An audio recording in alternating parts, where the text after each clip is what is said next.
Hello বন্ধুরা, এখন চলছে আলুর মৌসুম। তো আলু লাগানোর 40 থেকে 45 দিন বয়স হয়ে গেলে আপনারা প্রথম জলসেচ দিয়ে দেবেন।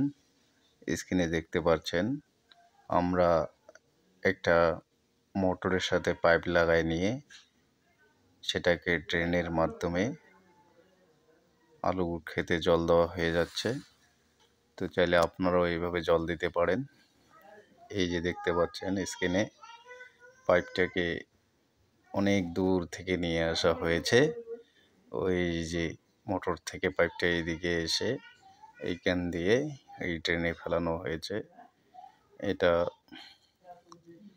40 দিনের আলু ক্ষেত, দেখতে পাচ্ছেন কত সুন্দর হয়েছে। জল দেওয়া হয়ে যাচ্ছে খুব ভালোভাবে।